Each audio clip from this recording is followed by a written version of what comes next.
Good evening, everybody. You're all very welcome here to the School of Education. As this is an international group, I think it's only appropriate for me to welcome you in Irish. So, tá fiú fáilte róibh go léir bheith seos an scoil dachas agus tá súil bhfuil go léir tanmh as an lécht seo agus then ráid sin an crack agus buna mí tanmh as. Thank you. Thank you very much. And my name is Paul Halfordy, and I'm the director for the Centre of Canadian Studies, and I'd like to thank Declan Fahey for welcoming us here to the School of Education. And I'd like to welcome our speakers, Judy and Michael. So I will begin by introducing Judy, and as I've said, we will do questions at the end, but they won't be recorded. So Dr. Hughes is a professor at the Faculty of Social Work, University of Manitoba. Her continuing program of research centers on exploring the meaning of violence, both from the point of view of victims and professional interveners. And the title of her talk today is 50 Years of Violence Prevention in Canada, What Did We Miss? Judy. Since, right? So this experience of working with women who have been through a lot in the shelter and sitting around with them at, the equivalent of a big kitchen table and talking at night after their children were in bed, and then they would come back with these stories about, going to different service providers and what was heard and not heard, and depending on who they were, they would even have very different experiences, right? So if they were racialized, if they spoke English, those kinds of things, right? And so that led me to do research around that. And so this particular talk itself, so this title, this idea of it's rather grand, but I thought, well, I'm not actually in Canada, so I can talk about Canada like this anyway. So, because one of the things that's really hard, so 50 years of violence prevention, that's the really big part. I'm like, oh, that's a big. So I want to kind of go through that because I did work with the Manitoba Association of Women's Shelters. And they represent 10 of the provincially funded women's shelters in the province of Manitoba and 3 of the federally funded ones, right? So, and I had done some research with them, and they came because they had their frontline shelter workers were saying to them as directors that they felt that women's experiences were getting more complex and the violence that women experiencing was more severe. And would there be a way through research collecting data to know if that was sort of true or not, right? Is that really the case, and then what does it mean, right? So, and it just caused me to step back from the other research that I was doing, kind of coming in and looking at how these stories are taken up in different institutional settings. So, how is it that we could have had, and again, this idea of women's shelters opening up in Canada around 1971, 1972, and so you have that entire history and all the changes that we've seen around this. This idea that there's a silent, invisible problem, it's a family problem, you were supposed to handle it there in the 1960s into the 1970s. And then we've had this explosion of education, change, theory, and I'll go through some of that, and some of the policy changes and all these things that have happened. But how can it, and I put, this is the question. I had other things there, and I had conundrum, and I couldn't find the right word, so I had to back to boring question, because everything else didn't sound right. Paradox, I tried. But this here is that we still have these women's shelters that are open. They're often operating, they're full, they're at capacity all the time. And then there's wait lists for these other services that were apparently, developed to deal with this problem over 50 years ago. Why are we still doing this, right? And one of the interesting things is that second wave feminism in Canada, the idea was to, women's shelters would only be a brief intervention, right? They were only supposed to be open for a number of years. And it sounds funny now, but the notion would be, but then the government would change everything to make everything equal for women, and we wouldn't need these shelters anymore. And that's the part where you're like, well, that didn't happen. It's like, no. So where did we start? How did we get here, right? So I have the next few slides that are really looking at what are those real changes in the way, the theorizing, the thinking, what are some of the policy changes after that? And then I've got a few slides that are around they had quantitative data in the terms of, when women come into shelter, they collect information from them. Who are you, your background, your income, how much violence. So I have some data around that. And then I did interviews with the shelter workers who had worked for a long time within those shelters, asking them, what differences do you see when you think about when you first started working there? What do you see now with women coming in? So some of that. And then I'll come back to this question again about what is it? And then the other half of the title, what did we miss? What was missed in all this? What, for 50 years of change and everything, what did we miss in all that or not? That we still have women's shelters open 50 years later as a crisis service for women, right? So if that makes sense. Okay, so starting here. And this is sort of fun. If you look at those quotes, so I did this one time teaching a family violence course. So I went back, looked at Google Scholar, went back to the 1960s and then put various terms in, like, so sort of based on the notion of like, when would be like the first paper written, that kind of thing, like who's the first person that, and so I found, and I'll borrow a word from here too, because I've already said grand, I think, so I may as well. So these are the lads here, Snell, Roosevelt, Roby, 1964, so there's their quote. So you can see that they, so it's describing the wives here, so the wives are the ones who are being abused, and the title of the paper is The Wife Beater's Wife. I don't know if you could even have a title like that anymore, I doubt it. Anyway, so the wives are the ones who are aggressive, efficient, masculine, sexually frigid, and then the husbands, we've got shy, sexually ineffectual, reasonably hardworking mother boys with a tendency to drink, and that's our abusers, right? So the idea to say that this is where early theorizing started, right? But you have this idea of this pathologizing explanation, right? So, okay, this is from a book, 1977.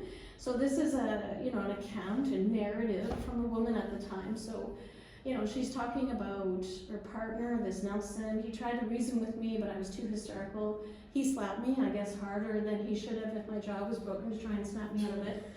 Sometimes a woman needs a good slap or two to get her back in line. Bob readily agreed. But when June told me she thought the men were right, the last registered hope oozed out of me. There was no hope. I cried and cried. What could I do? I showed up at my sister's house, a bloody, battered mess. Everyone assumed that it must have been me who did something wrong, right? So that's 1977, right? This idea that women felt they had nowhere to go. Family often said, you've got to go home to, because it was such a stigma around even leaving. Your husband getting a divorce had a huge stigma for the family members too at the time, right? So, you've got to go back. You've made your bed, lie in it. If anyone knows that in particular, that was the sort of thinking, right? So, this is where we started out. Very much an individual problem. It's your fault. You married him. It's his fault, like the quote before. This is sort of the intervening time, so you can see the dates here on different things, but this one here, 1978 at the top. So this is, so how do you move forward from this wife beater's wife, the pathologizing sort of, so it's an attempt to come up with, and so looking at this, this definition here at the top, it's very much based on acts of violence and physical violence too, right? Because that was, in the early days, that's the really visible marker, right? And it still tends to be, right? Because if you're in a relationship with someone and they're not good to you or they're kind of controlling, at what point do you be like, oh, this is intimate partner violence or domestic? You make that leap even if somebody hits you, you can be a bit more clear, right? So it still tends to be there, but the early kind of definitions focus this way. And then you have in the US, this is Murray Strauss, the conflict tactics tale. So they started collecting nationally representative data, and they used a particular framework to do that.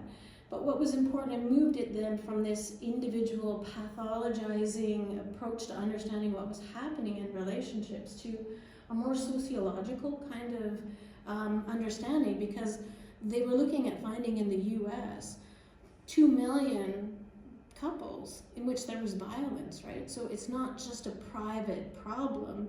You start to look at this as a more public, social, bigger problem, requiring also governments to then do something to respond rather than just leave it, right? And to make some changes. So then you have, this idea too. You've got feminists coming along and they're reading some of these descriptions of women and going like, no, it's not them. It's patriarchy, inequality, gender inequality, that kind of thing.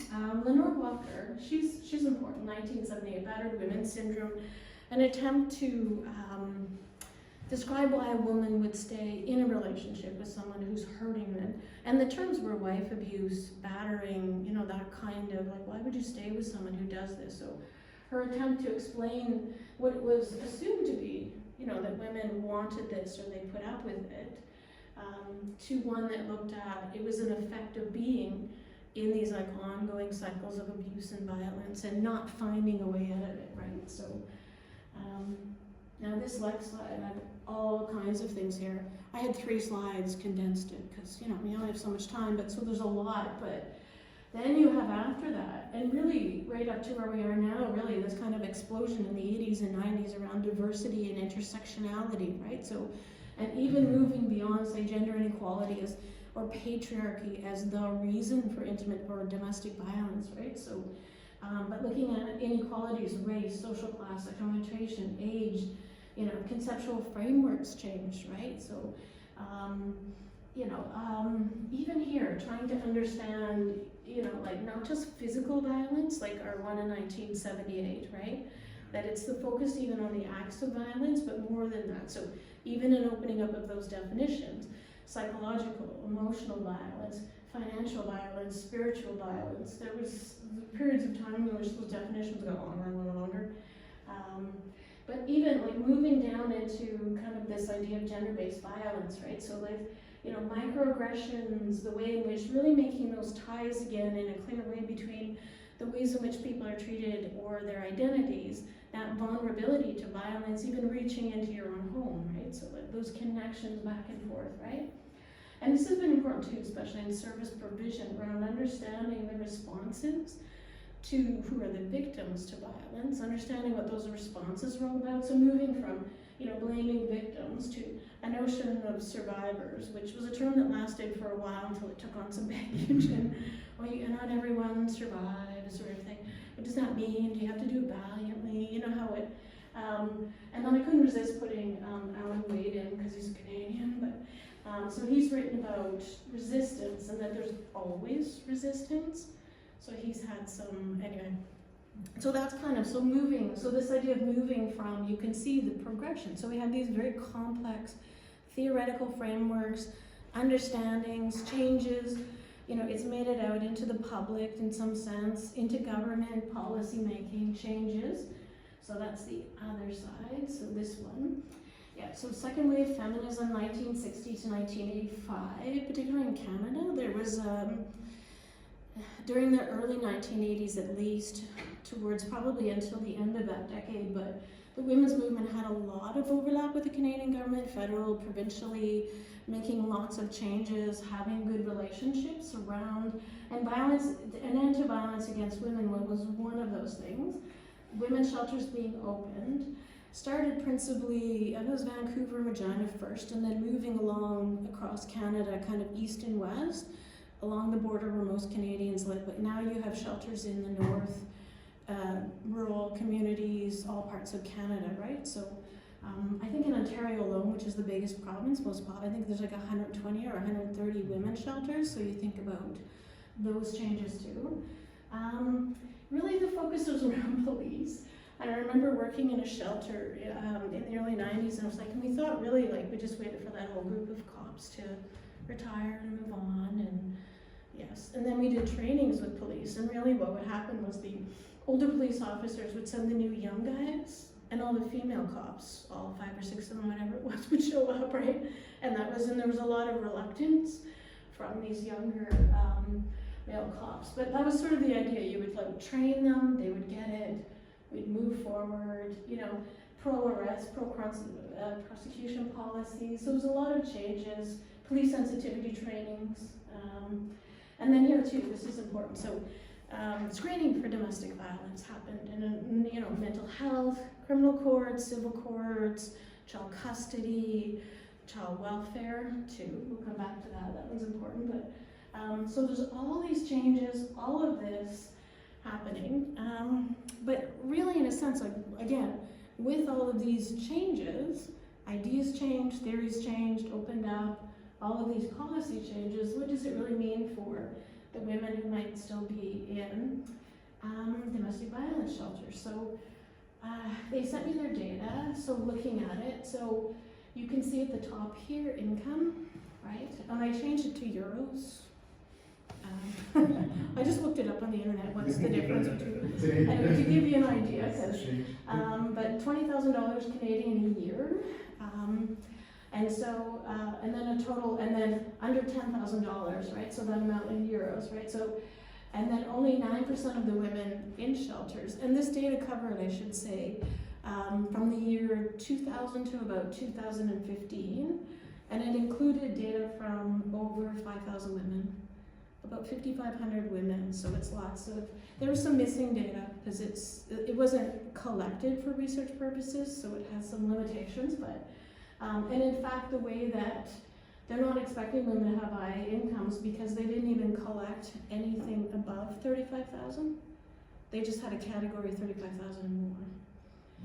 So their living at poverty levels are lower, and if you consider also that, I don't think I put it on there, no, that 80% of them have children, it makes these yearly incomes even lower, right? So this is poverty. Yeah, they're primary. Yeah, so the primary source of income, almost 40%, income assistance, right? And then only 11% of them had their own source of income. So that's the other thing.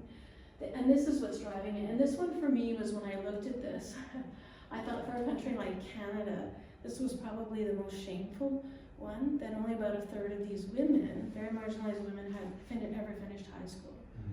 Probably because they had children very young, they might be from rural communities, there's no daycare, maybe not enough family support, and so on, right? So, but this one, for some reason, really bothered me, but, and then of course, I don't know if people know, but most of the women, 60% are Indigenous women, and I put racial, in case I don't know, that's the original peoples of Canada, racialized people experiencing colonization.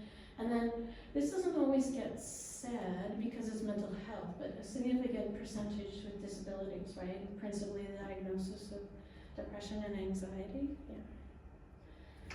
Okay, violence. So again, you see the numbers, different forms of violence, many of them indicating that they experience those at high rates.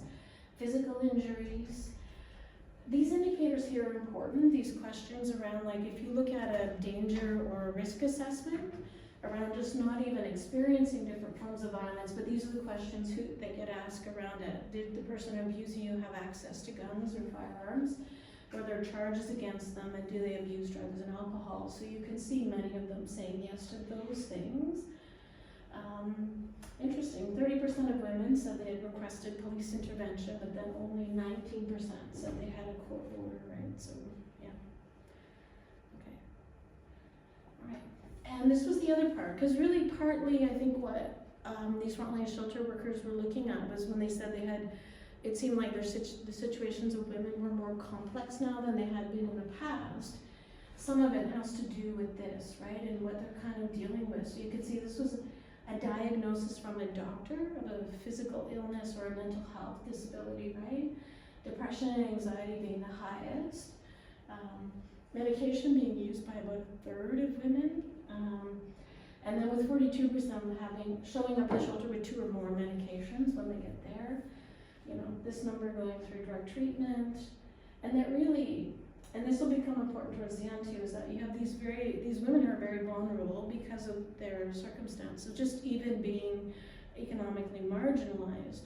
Their main source of support was really through these institutionalized settings, not so much family, friends, or even more frontline community-based service providers, right? So, yeah, okay. Okay, so here's the quotes, and these are from the shelter workers. So this is when they're talking about the past. So what did you see in the past when you started working there? It was really interesting, their descriptions across. I did 9 interviews, and they were very, very similar in what they had to say. So I've highlighted some of the things, right? So, you know, they're entering mostly with domestic abuse, maybe a few of these co-occurring, and they're talking there about the addictions and mental health when they say that. And then women not being as vocal, right? So that's what they're saying. The abuse was really clearly defined, right? Often there was physical abuse, that's important in the past. Self-esteem, maybe some depression, but never really much any addiction. The odd time you get a woman who drank, right? And then also the age thing in this one. So the middle-aged type of woman had children coming in for domestic violence. That's what she was looking housing or a safe place to stay, and then she would move on and leave the partner, right? So that's what they were saying from the past. And then more recently, they're younger. They're younger. And then, you know, this first one at the top, she's thinking it through. She's talking here to me in the interview, and she's like, well, maybe they're leaving sooner, right? So is this what's happening? And then, oh yeah, there's an increase in mental health, right? And then she references the wait list here, this particular worker, right? A lot of addiction and mental health issues. We see way more women on medication, right, at this point. Yeah, and then they'll have like 4 or 5 different, you know, anti-anxiety medications when they come in, before they come into the shelter, right? So, okay, that's those patterns. So you have from the beginning to the end here, right? So you have those early explanations, and then you have even, you know, the narrative from 1977, that woman who's like telling people, my partner hit me, he broke my jaw, this woman from earlier on, and it's like, that's 1977 to now. Why do we still have women? What are those changes? What are the changes? Where have they impacted at all, right? What are the differences from this data? So, and it was a bit of a puzzle. I've been working on this paper for a while. Hopefully this will get me to move forward on it and finish it, we'll see. And partly the question is like, have women's lives changed in the last 50 years, right? And I can make that somewhat easier by saying in Canada, at least. So, yeah. And one of the things, this is interesting, because shelters have changed their mandates and their mandates in terms of who comes in, right, and how they help people. And they have specialized, even in some cases, like alcohol, drug addiction programs, all kinds of things. But they also have outreach now. They'll have a worker who will work with women who no longer need to come and stay residentially in the shelter, but still want the counseling they can get from someone who's specialized domestic violence worker. So they have, a lot of shelters now have someone who does it. So I put those 2 quotes in. So I guess the answer is like, yes, thank goodness some things have changed for women. There are now a group of women who still experiencing violence, but can manage a lot of leaving those relationships on their own, but want the counseling, and the shelters have a worker for that now. So that's what they're talking about. Yeah, they're professionally, they have very good jobs. Yeah, especially in our non-residential caseload. And they're not collecting data from those women into that data I had earlier either, right? So there's just them saying this on the side. So yes, there have been changes for some women, right? Okay. All right. Yeah, this is another one. So changing ideas about violence has that. So all those frameworks, that opening up, even the idea of like how people who are victims respond, victim, survivor, resistance, strengths. So like, this was some of the parts in their interviews where they were speaking to some of those changes, where they're saying, yeah, women are starting to defend themselves, right? They're using their voices more, right? There's less women walking here with black eyes and bruised up. They're saying enough's enough. And now it's more verbal, emotional abuse, and psychological abuse that we're saying. So are they, again, that puzzling around, if women are younger now in shelters, are they leaving faster, sooner? Are they, right? So is that more of an option now to actually do that, right? Yeah, so this one, same thing, where then I can't, you know, she's talking about, they seem to come in with an attitude, I can't put up with this any longer. They speak out a bit more. Yeah, and then this last one, the women not being as vocal or willing to open up, but they had in there, but she's still hard to sometimes get them to talk, you know, because it's not easy you know, you don't have a place to live, you walk in there, you're gonna have to stay there for a while, you might have kids with you and everybody's gonna watch how well you take care of your kids and all that. That's the residential setting, it's not easy, and you don't know anyone there, and then you have to start talking about yourself. You don't have to, but that's part of being there. And it's like, so she's saying it's not so easy to get them open up. This was interesting. I focus on the emotional and psychological abuse aspects of it. So if they don't bring it up, I do, right? And get them. So I think as much as like they're talking here about changes for women, it's also those ideas of changing ideas about, it's not just physical violence as an indicator, but emotional has also impacted the way they think as shelter workers. And that's also come into the shelter and changing how they, so it's like a feedback probably both ways, right? Like through, right? So yes, so there's some of the changing ideas about violence coming through too, right? Okay, all right, so what has been missed? So why do we still have shelters open?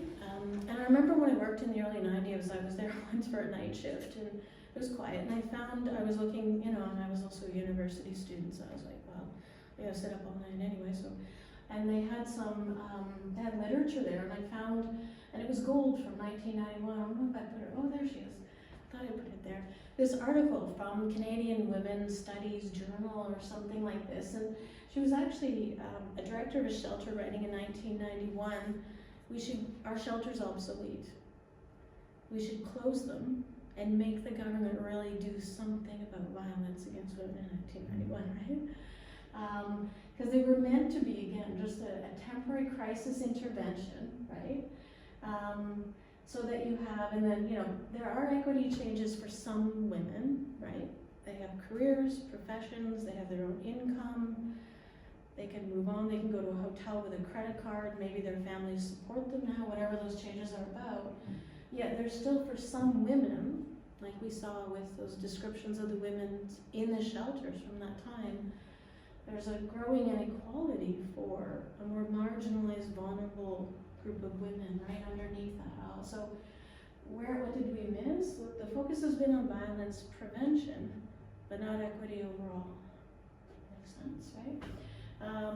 Most of the changes have been around the criminal justice system, and the government funding in Canada really has gone towards crisis intervention and has remained there, but not the changes that would really help, right, for women who don't have, and I think really that, I think a lot of it still is access to education for women is the way forward in terms of having, at least for income, right, having an education then, and 30% of the women in these shelters had not finished high school, which is not a good thing, right, so the things that were really needed down here, safe, affordable housing, income support, childcare support, health services,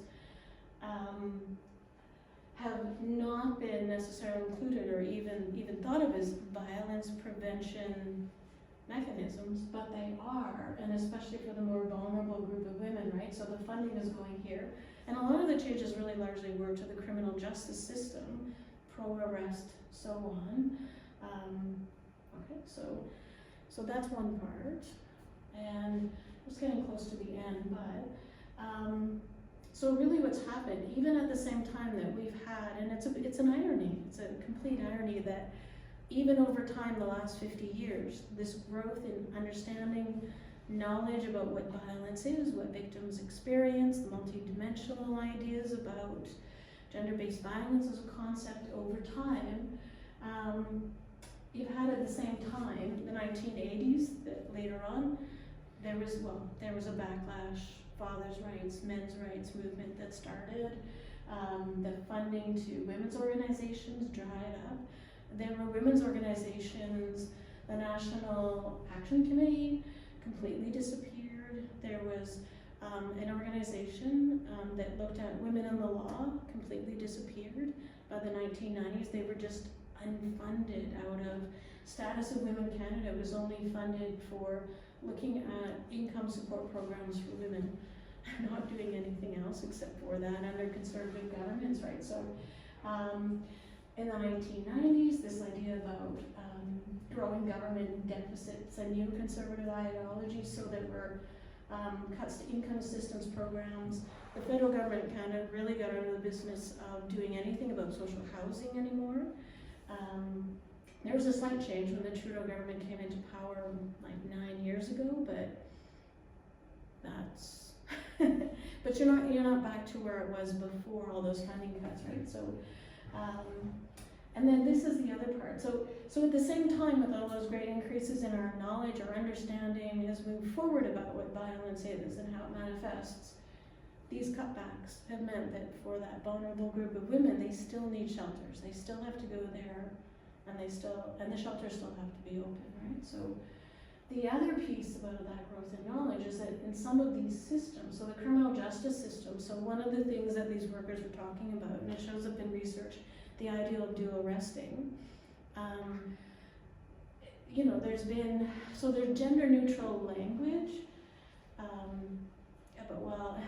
and a sort of what about the men? What if men are abused? What about that kind of thing? So there's lots of dual arresting that's sort of happened, right? So, and I remember that I was working in New Brunswick and we were waiting for that announcement, and they had a female RCMP officer who made the announcement, and it was even then in the later 1990s, it was in a gender neutral way, and it was like, I don't think that's what we asked for.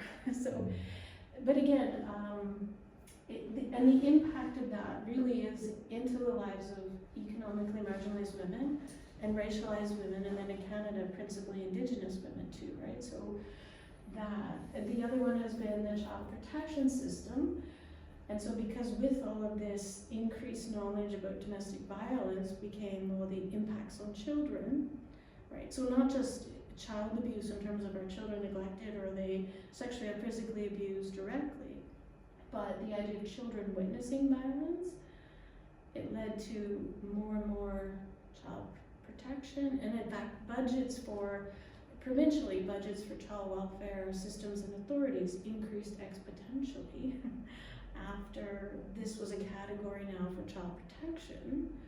And so you have again, and the impact here of course again, is into the lives of poor, economically marginalized, racialized Indigenous women in Canada have borne the brunt also of that. So it's another one of those ironies with that increase in knowledge. And then there were changes in the family law courts and services with screening around for domestic violence. But that also happened at the same time there was a move towards shared parenting. So now you have women who are trying to leave these partners, find that they have to keep continued contact through these shared parenting kind of arrangements, right? Like moving kids back and forth and so on. So, okay, so that's right. Have we gone backwards or where are we now? Yeah. Okay. All right. Thank you. Thank you.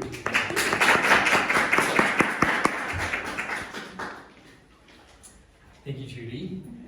So our next speaker is Dr. Michael Woodford. So Dr. Woodford's research focuses on the inclusion, exclusion, well-being, and resilience of 2S LGBTQ+ individuals and communities.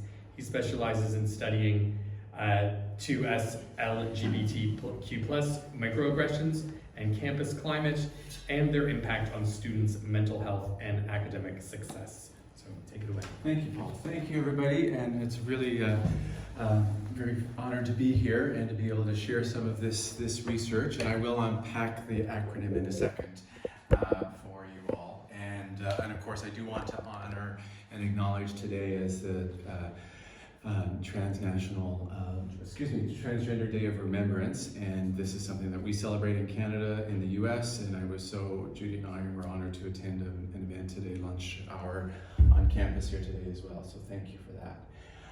So I do want to talk about campus climate, and I'll unpack that word in a second, and how it shapes the experiences of, I'm going to use the acronym or use a sort of shorthand, queer and trans students, but we intentionally my team have started to use 2S being two-spirit and centering it in the beginning of our acronym to try to center the experiences of two-spirit students on our campuses.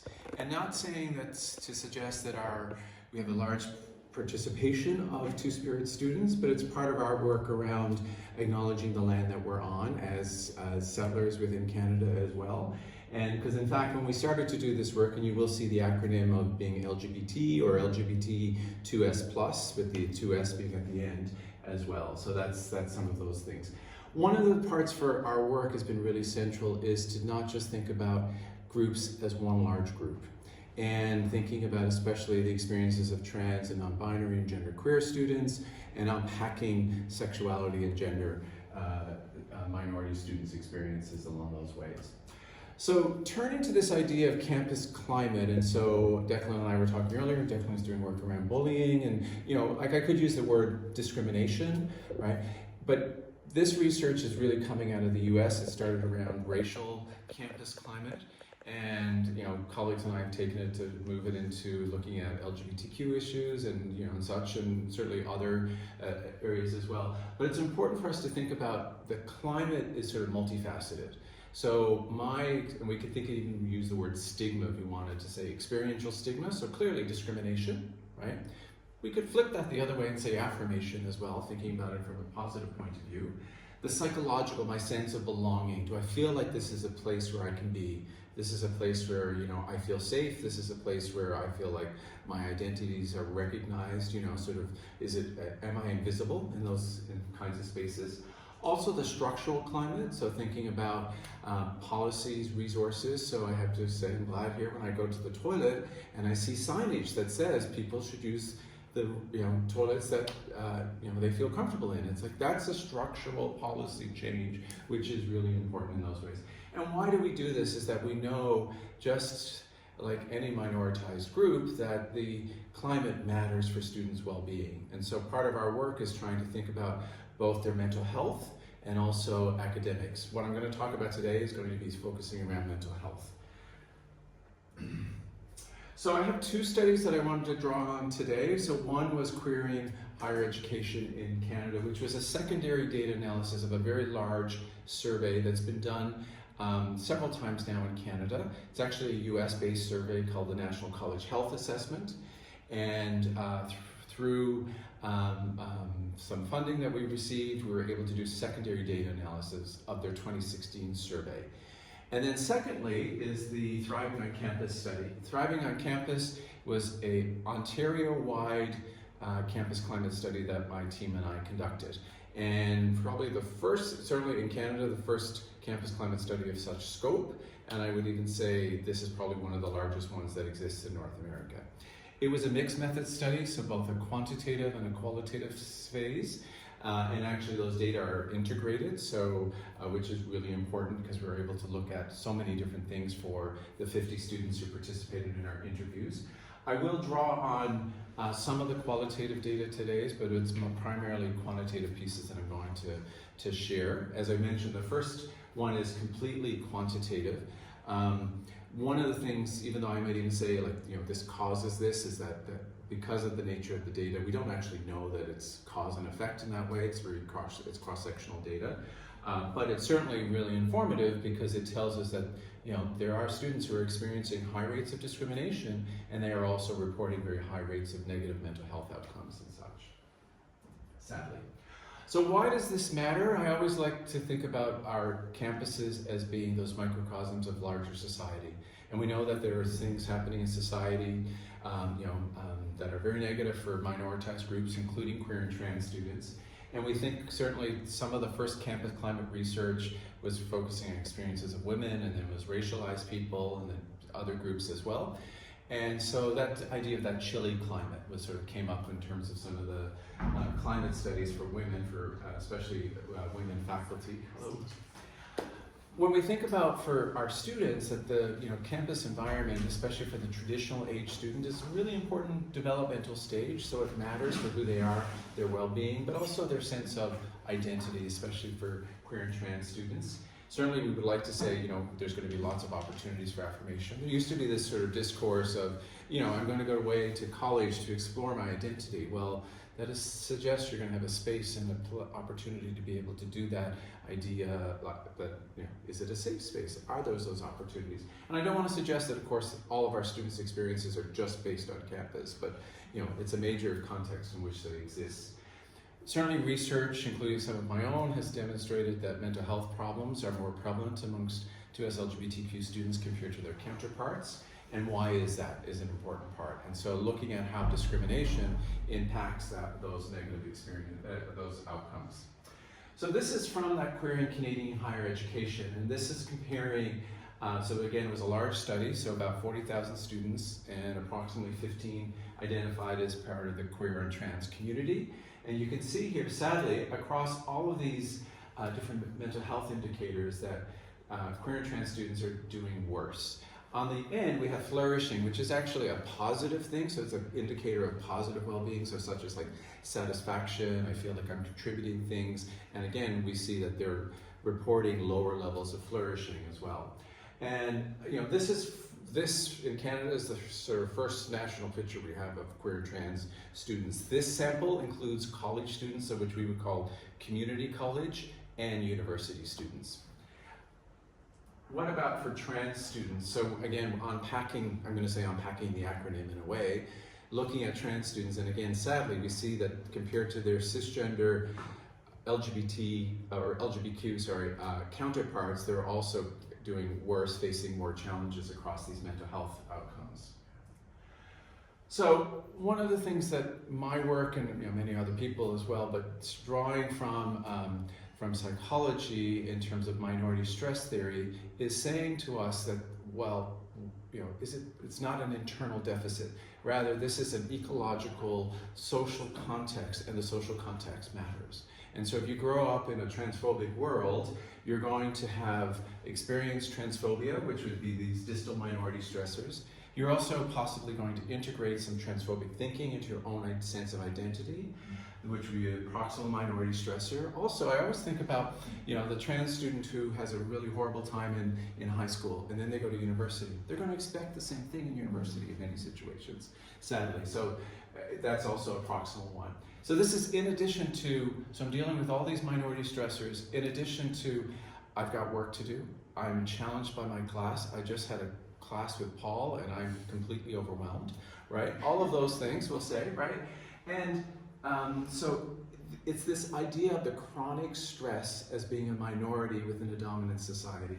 And that's essentially what this model is saying to us. So it's not a deficit approach, it's really much thinking about putting it in a social context. My colleagues and I have taken this and used it to underpin some higher education models around campus climate and such, and have applied it also to academics as well, but I didn't include that particular uptake. This has been sort of really central to my own thinking. One of the positive things here is that we can think about resilience.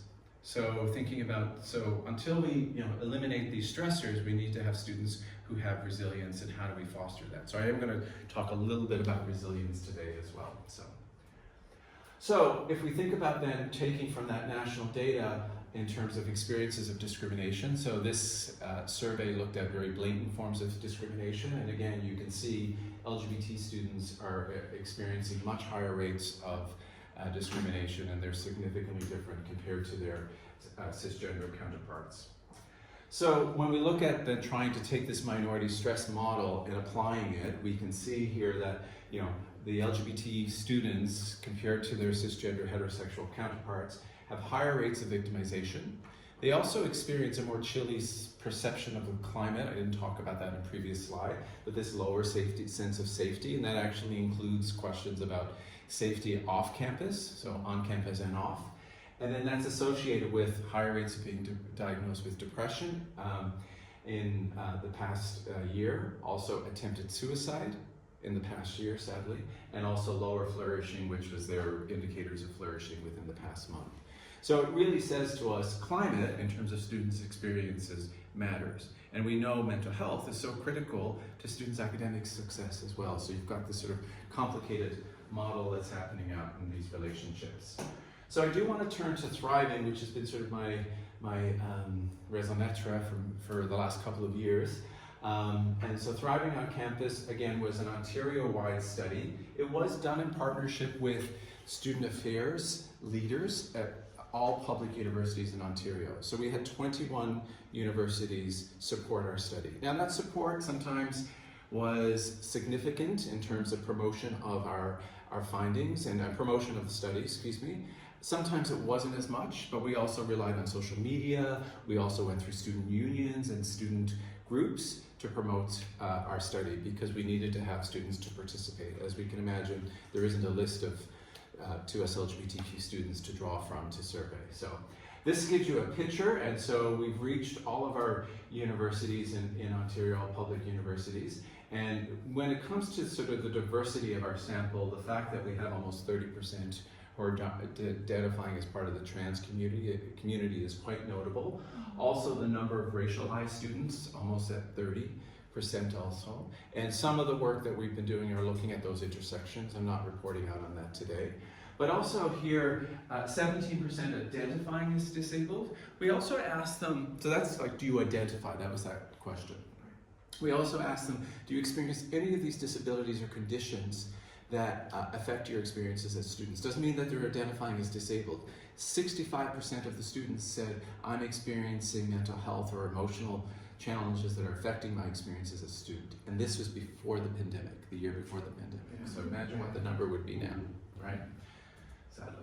So in our survey, so this is from the online survey, in our survey we measured both blatant victimization and also subtle experiences of discrimination in terms of microaggressions.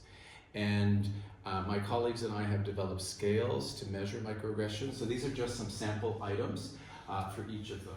But one of the things with such a large sample, we can look at, again, looking at difference in terms of gender. So if we look up here, and this is just one particular form of victimization, being threatened in the following manner, you can see that non-binary students, followed by cisgender women, followed by trans women, are the highest rates, and quite considerably high, and this is within the past year. We look over here in terms of microaggressions, you'll see a combination of both interpersonal, so things that are happening between two individuals, but also environmental. So for example, in environmental forms or documentation asked about gender or sex. And these are the ones where students said, I've experienced this either frequently or very frequently in the past year. Health information is another environmental. Someone using the incorrect pronoun. So, almost 50% will say of our sample are saying, yeah, that's happening really a lot in my experience in the past year. Going to the sexual orientation microaggressions, we also see another environmental one. We see, someone saying that's so gay, and hearing the phrase no homo. So, like at the end of a sentence, hey, I think you're really cool, no homo, right? Still, yeah. I wanted to present a couple of quotes, and in honor of the Trans Day of Remembrance, I thought I would center on trans students here. And so these two here, one is talking about physical space, so the gym and the change room. So that's definitely a space that caused me a lot of anxiety. My identity felt in hyper-focus in that space. So this is a graduate student who's saying, in my school we have a recreation center, and I'm involved, but I don't know where I'm supposed to go, right? So the idea of an inclusive change room, for example. We have gender-neutral washrooms on our main campus, but not a lot, and they're very spread out, and they're at the library. It's very far. So talk about like this university, I don't know, but they might think, hey, we're doing okay. You're not, right? You're not. Like that inconvenience, and especially if students have 10 minutes, right? I wanted to also present some positives. There's been lots of growth happening in the province, so especially around residents, student residents, and having inclusive residents. So it was a great residence experience. I was placed with another trans person. Whenever I'm in those spaces, being queer spaces, student spaces, I feel like I'm safe, I'm embraced by this community, but at the same time, I feel like these spaces, they're not advertised as I think they should be. A lot of people don't know about them. So we actually had one person, not a quote I represented here, but said, Mike's university, they have a space, but it's next to like the campus police.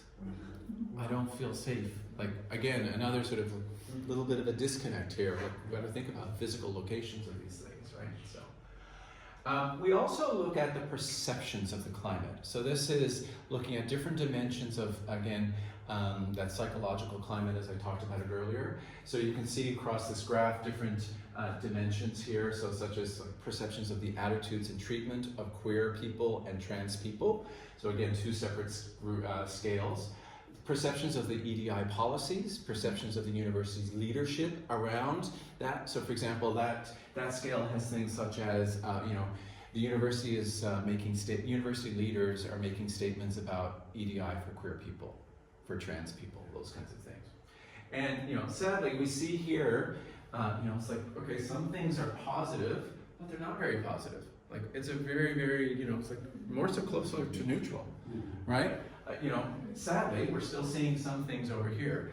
This idea of one thing that I didn't put there is we also asked about perceptions of the curriculum.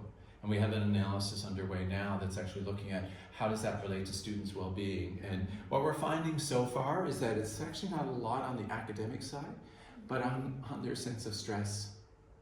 Right? I feel like I'm not represented in the curriculum, or the curriculum is not doing a good job of representing my community, and that causes me stress. Anyway. So these are some of the, looking at the relationships with some of the outcomes, some of the mental health outcomes that we measured. And what we can see here is that essentially, those that are found to be statistically significant, that of course they go in the direction that we would expect. So more victimization, I feel more distress. More interpersonal microaggressions, I feel more distress. And we can see that across both groups of students. There's some interesting things with positive mental health happening here. So why is it for trans students? That we're not seeing any relationships there. We want to do some further work around that. We haven't published this paper, this analysis yet. This particular scale has some subscales in it, and we actually want to break them down because we were sort of thinking maybe it's more around some of the elements as opposed to the overall concept, right, as well. And then this is important because the psychological perceptions of the climate, right, which causes us to say, so how do we try to do that? In which the items that are in our scale really invite, for example, using that leadership one, invite faculty and leaders of the university to step up and actually make some public statements, for example, using that illustration earlier, right? So I did say I wanted to talk a little bit about resilience. So this is an analysis that we're writing up now as well. Lots of things, you can tell I'm on sabbatical, right? So 2 questions. What is the relationship between students' participation in these student groups? So these are campuses or student-led groups. So ones maybe that your university has. I believe right now the LGBTQ student group is gathering to remember today. And what's the role of sense of belonging in the relationship with students' well-being? So what we did through a statistical analysis is that we've looked at, so are you participating? How often? But also, do you feel like you're supported in that? So sort of 3 different questions. The first point up here, interestingly, only 1/4 of our students actually access centers. The question itself also said, I'm not interested or I didn't know about it. There was a large percentage who didn't know about it and said, I would be interested, for example, okay? And this was asked only of students that we knew that their university had one of these services, okay? On average, there was occasional participation in the past year. And then secondly, on average, the participation of or perception of support was slightly positive. So they felt like, okay, this is general, but again, not overwhelmingly so, right? And this was something that we found to be opposite of what we expected, which was that trans students tended to participate more. The literature has been talking about these spaces as not being inclusive of trans students. In some universities, such as my own, our women's center is Women and Trans Student Center, for example, right? But of course, there's intersections across, right? Our Rainbow Center is also a trans space and such. So anyway, positively, what we can find here is that, in fact, their participation, they often reported a higher sense of belonging at that school, so on that campus, and that in turn was associated with lower distress and also higher levels of positive mental health. And we find the same thing for frequency and perceived support. This is important because we were talking earlier before the session how politically, we're seeing a shift in Canada around funding for higher education and also sort of attack on queer and trans communities. And, in the States, sadly, we're seeing examples where EDI offices, student support offices are being shut down. This is important evidence to say they actually do matter, right? This is sort of a way for us to wrap up. I want us to think about what do we do. And certainly, when I work with folks who work in EDI offices and campus leaders and mental health offices and faculty and such, is that we need to be thinking about what are we doing as campuses on the inclusion side, fostering that inclusion. So what are the policies, right? Some of the research also shows that, having affirming faculty can be positive in those things, But it's really taking those policies and moving them into action, right? It's so critically important. We need to think about how do we support students. So microaggressions are not going to go away, even though every paper I write, I say we need to eliminate them, right? They're not going to go away. So how do we support students? We need to have dedicated spaces. We need to have supportive faculty. We need to have, encouraging students to be able to connect with one another. Of course, in today's world, social media is such a big component. So when I think about doing another iteration of this, it's like I want to build that in to think about how is it that students are connecting outside of the sort of traditional campus environment. And the qualitative interviews actually highlighted that for us as a direction we need to go in, right? Also, when we think about, given this paper is focusing on mental health, we need to have competent services. We need to have, staff who are prepared to work with queer and trans students, who understand identity affirmation, who take a strengths approach. And it's obviously more important than, the diversity or the value statement. It's how do you actually integrate that into who you hire, how you support them, how you build it into those evaluation systems, how you build it into supervision, all of those kinds of things. And I have to say, I'm really glad to say that I can see some change that some of this work has driven in the province, so which is positive. This mess of a slide represents sort of the knowledge mobilization, we would call it, or the community engagement that we've done through Thriving. So one of the key things, because we partnered with leaders in student affairs at the public universities, we said we want to get back to you. So as soon as we finished the survey, we issued 21 institutional reports where we presented on the data from their students, comparing it to our provincial sample, but also schools of comparable size. So they could do some benchmarking and figure out where do we go. We also did a number of fact sheets, including one that focuses on racialized students and another that focuses on disabled students. A whole bunch of webinars and such. And then we decided, let's go for another grant and do this big virtual conference series, which is this piece here, which was this knowledge mobilization piece. And it was an initiative that brought together student affairs leaders and service providers. We intentionally did not make it a student-focused series because we wanted, as some people have said to me in some of my earlier work, we wanted the adults who have power to be involved and make decisions. So this was not just like this today, we're us talking at folks virtually, but it was built in to be around collaboration. And so collaborating across services, so everybody who works in the gender violence initiatives had the opportunity to come together to start. And for some people, it's the first time they've ever talked to somebody who's doing similar work at a university that's 50 miles away, sadly, right? Not in all cases, right? But also then bringing together the participants from each school to say, so given what we're learning, what are our priorities? Where do we go? And so my comment earlier about how this is trying to drive change has done that. And of course, in being good academics like we are, there's been academic outputs. And we just last year, around this time, finished up a special issue of the Journal of LGBTQ Youth, which Declan, like you, is actually moving into a book as well. So as you were just telling us earlier, so which is really exciting. And and if you want to go to that QR code, that's where you'll find all of our materials. So thank you.